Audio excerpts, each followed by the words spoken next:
আহত শিশুপুত্রকে কোলে নিয়ে নির্বাক বাবা, একই সঙ্গে হারালেন স্ত্রী কন্যাকে। মর্মান্তিক কাণ্ডে জড়িত থাকার সন্দেহের তীর প্রতিবেশীর দিকে। স্বজনদের দাবি, চট্টগ্রামের আনোয়ারার বড়ুয়াপাড়া এলাকার তেজপ্রিয় বড়ুয়ার সঙ্গে অ্যানি বড়ুয়ার আর্থিক লেনদেন নিয়ে বিরোধ চলছিল।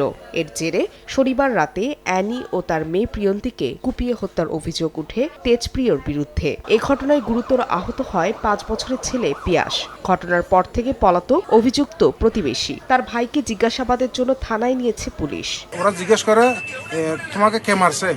ও তেজবড়ু বেঠান্ত বড়ুয়া ছেলে তেজবড়ুয়া মারছে। খুনিকে ২৪ ঘন্টার মধ্যে এনে গ্রেফতার করে তাকে দৃষ্টান্তমূলক শাস্তি দেওয়া হবে। অন্যদিকে ধারের টাকা ফেরত চাওয়ায় কাল হলো মুন্সিগঞ্জের আরিফ ব্যাপারী। ৪৬,০০০ টাকার জন্য খুন হলেন তিনি।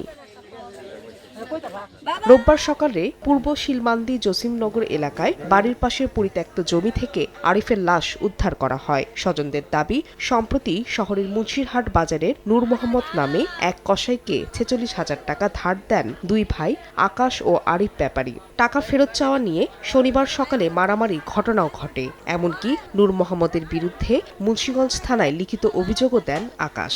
এরই জেরে এই হত্যাকাণ্ড বলে ধারণা পরিবারের। এবারই ৪৯,০০০ টাকার মতন পাম। পরে থানায় একটা অভিযোগ করছি।